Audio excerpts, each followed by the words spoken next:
The Phoenix Suns are a really good basketball team. If you don't know me, my name is John Tortorelli, and today's video, we are going to be talking about the Phoenix Suns, and man, I love this team. Now, I'm assuming you probably don't know me because I don't have many subscribers, but I don't have any favorite basketball teams in the NBA. I have favorite players, and Devin Booker is my favorite player in the league. There's a bunch of other guys like LeBron James easily, Melo, Donovan Mitchell, there's a ton. But Devin Booker has been my favorite player in the league since probably 2015 when he was a rookie, and he's been a guy I've stuck with in the Suns for about 5 years now, give or take, and I also love Steve Nash. So I'm super happy to see the Sun team playing well this year. And now I've made a few videos over the past few months about the Suns talking about, is this team going to be in the playoffs this season? And I kind of thought they'd be a 5 or 6 seed, but man, have they overachieved to start the season. They've played terrific. So the Suns this year are currently 5-1 and at the top of the Western Conference, which is so crazy to say. I mean, at the top of the East, you have some teams like the Magic and the Cavaliers. So that's even crazier to say because nobody would have thought that going into the year. But the Suns are a very talented team. A lot of people thought this team was going to miss the playoffs. That blows my mind because the only way in my mind this team can miss the playoffs was if Chris Paul got hurt. And I did expect him to stay healthy on this team just because I knew they weren't going to overmanage him. They have 2 backup point guards who are good that I may get into later in the video. So it's not like they have a dire need to overuse him in the regular season because if he's out the game, they're going to be just fine. But if they could get him on 25 to 30 minutes a game in the starting lineup, that's all they're going to need to really take a step up and a step forward from last season to this upcoming season. And this is without Chris Paul playing great basketball and Deandre Ayton because he's only putting up 12 points a game right now on the lowest field goal percentage of his short career, give or take, because last year he only played like 30 games because he had the suspension for the first 25. The season got cut short, and his rookie year is his rookie year, so he even had a higher field goal percentage then, which goes to show how good the team, not only does Devin Booker and those two, but the rest of the guys in this team are so good at basketball. Now the Suns haven't made the playoffs in 10 years now since Amar'e Stoudemire and Steve Nash left. It's really cool to see how well they've been playing. And on top of that, I really think Monty Williams is an underrated coach. Last year in the bubble, they got a ton of momentum and great strides in their rebuild by going 8-0 against some of the league's best teams, because you got to keep in mind, they didn't go 8-0 against the rest of the NBA. They went 8-0 against some of the best playoff teams in the league, as well as teams fighting for a playoff spot. So all those games were meaningful. Now, sure, some of those games players were missing because they beat the Heat without like Jimmy B and maybe even Bam. But even still, if you're able to beat 8 teams, 8, that are all playoff level competition, you're going to be a good team the next year, especially considering the fact that you just brought in Chris Paul, and the point guard position was a position of need for the Suns for a very long time since they had that 3-point guard lineup with Eric Bledsoe, Goran Dragic, and Isaiah Thomas. And even then, they didn't really have a point guard to go to. They just had a giant plethora of point guards in their rotation, and now they finally have their guy in Chris Paul, and he's been great for this team. Now defensively, yet this year they haven't been terrific, but they have a lot of very talented defenders on this team, and that side of the ball is often overlooked for the Suns because of how good they are offensively as some of their main scorers. Another guy who has not been talked about at all this year is Mikel Bridges.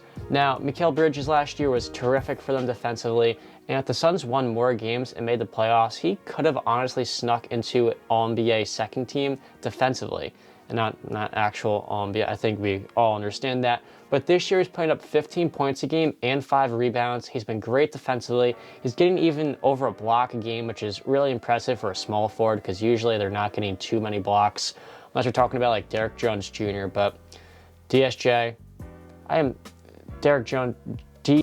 So the thing with Mikel Bridges is that he has a 7-foot wingspan and he's 6'7", so he's pretty long and versatile defensively, so he could guard 3 or 4 different positions. Depending on what the team they're playing is, he can maybe even guard power forward, but he could usually guard either the other team's primary ball handler or their primary scoring option, and that is so crucial for the Suns because it lets Devin Booker take it easy on defense and on offense put all of his energy on that side of the ball. And even Chris Paul is getting older, and he's only playing, I think, like 30 minutes a game this year. He hit a huge shot last night, which put the game away. And I love him on this team because now they have 2 closers in him and Devin Booker. So if you're a defense, you can't just focus all your energy on stopping D-Book. And even last year, and the Clippers did that with 2 of the best perimeter defenders in basketball. He still rose over both of them to hit a game winner. You still can't stop him to begin with. Now you just add another dude who is a Hall of Fame point guard on the opposite side of the floor as him. I love that a ton. Now the other thing too that can't go unnoticed here is that Chris Paul is terrific with centers and bringing the best out of them. Now, I don't even know if I have to really get into this, but if you're new to basketball, let me get into it. So he completely revitalized Tyson Chandler's career and turned him into being a draft bust, into being one of the best centers in basketball and an all-star, as well as being a defensive player of the year. He made David West an incredible big man. He turned DeAndre Jordan into an all-NBA center, which is crazy. Turned Blake Griffin into one of the best big men we've seen in the past decade, and he did a very good job on the Rockets as well with Clint Capella, and really turned Clint Capella into a top big man in the league, and he was great at what he did with Chris Paul.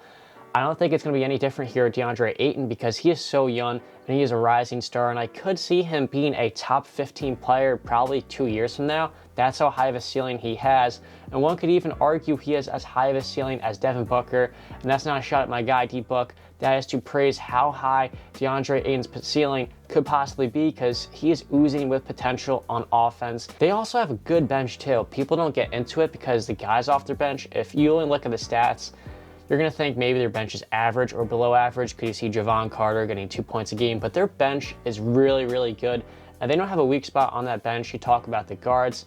Cameron Payne, now I know we all joked around with him being so bad at basketball on OKC and the Bulls, on top of him only being good at dancing with Russ, but he has been incredible for them this year, and he was great in the bubble, and I do think he's going to continue his level of play. As the second lineup's point guard, he's been getting 8 points a game and 4 assists. His per 36 numbers are really, really, really good, and I do think if they continue to have him play more and more, he could honestly take a step up and possibly be one of the better six men in the league. Now, I think it's more so Cameron Johnson than Cameron Payne, but he's been playing a lot of good basketball, and he's been efficient for the most part too. Now, you talk about Cameron Johnson, he has been amazing for this team, and it's crazy to think that people are clowning the Suns on draft night a bit over a year ago for trading back in the draft and giving up Jarrett Culver for the 11th pick, which they used to take Cam Johnson, but he was good in the bubble, and he's been even better this year. 13.5 points a game. He's shooting 50% from 3 on 6 attempts or 5 attempts per game, and he has been so good for them when it comes to floor spacing on that side of the ball. Now, I mentioned Javon Carter before. He's been great for them in terms of playmaking. Now, in the bubble, he shot very, very well. This year has been a little bit of a poor shooter, but I do think he's going to continue to improve on that side because he's shooting like 14% from 3. But he is a really, really good defender. And what I like a lot about the bench as well is that they have a lot of good off-ball shooters because, like I mentioned before, Cameron Payne's been shooting the ball at a high clip, so you can have him play off-ball or being the primary ball handler as their 6th man or 7th, 8th man as a backup point guard. And on top of that, you have Cameron Johnson, who I mentioned in the corner. He is a very good three-point shooter, and he has the potential to become an elite three-point shooter. And Dario Saric, who has also been off to a slow start this year, but he's going to be very clutch to them late in the playoffs, not only as a floor spacer, but he's a solid rebounder at the power forward position. But this team's starting lineup is nice though too. When you talk about Jay Crowder and Mikel Bridges on the starting 5, that is exactly what you want next to Devin Booker and aging Chris Paul, because those guys are going to elevate those two on that side of the ball. I mentioned that early in the video. I think the system that Monty Williams has set in place and the culture that it's built is really going to funnel into the playoffs for this team. I think the Suns are a legit team.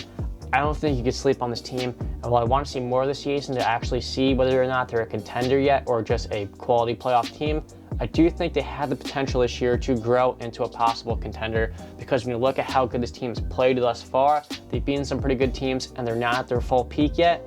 Once they hit that full peak, what possibly are they compared to some other teams in the West like the Lakers? And I think the other thing too is that Devin Booker not being in the playoffs before, and the same exact thing would apply for Deandre Ayton and Mikel Bridges, will hurt them a little bit in the playoffs, but I do think Devin Booker is built for the playoffs totally, and I don't think that's going to be much of an issue with him. And Chris Paul is on this team. They brought in Jay Crowder, who was in the finals last season. They have some really talented players off their bench who are definitely overlooked, and they are probably some of the more underrated bench players in the league when you look at their actual value rather than their stats, because their stats say one thing, but their value is even greater than that. And this team was great last year in the bubble. They should have made the playoffs last year, but they didn't, and they are even better than they were then. That is crazy. I can't wait to see some Suns basketball later in the year and see them against more very quality playoff teams like the Lakers, Celtics, Bucks, Nets. But regardless, I cannot wait. I do think this team has the potential to be a contender maybe next year, but this year I want to hold off on saying that just yet. I made some videos talking about how the Hawks could possibly be a contender. I want to see more out of these teams first that weren't playoff teams past few seasons before I actually called them a contender, because once again, they weren't very good and they've been stuck in the lottery for years now. The NBA is kind of like baby steps where you make the playoffs, get knocked out in the first round, like the Nuggets. Then you make it to the second round, then the conference final, and then possibly the finals if you're lucky enough. So I think Chris Paul, while he may not be in Phoenix in 3 or 4 years, it could help develop the rest of this team to become a quality finals level team in the next coming 2 or 3 years. And I think this year could be a really good setup, especially if they want to look to improve their bench even more next season in the off season. But regardless, I'm getting a little bit off topic. I think this team this year's ceiling, probably a 2 or 3 seed. Don't want to call them the 1 seed just yet, but they're not missing the playoffs, man. Can't wait to see this team for the 4th time. I said it in the video, in the playoffs this year. I hope you guys will as well, because Devin Booker totally deserves this, and so is the city of Phoenix and Arizona. But thank you guys so much for watching the video. I really do appreciate all the love and support I've been getting on my channel recently. And if you do enjoy my type of content, feel free to please like the video or even subscribe, because I would greatly, greatly appreciate that. But as always, until next time, peace and have a great day.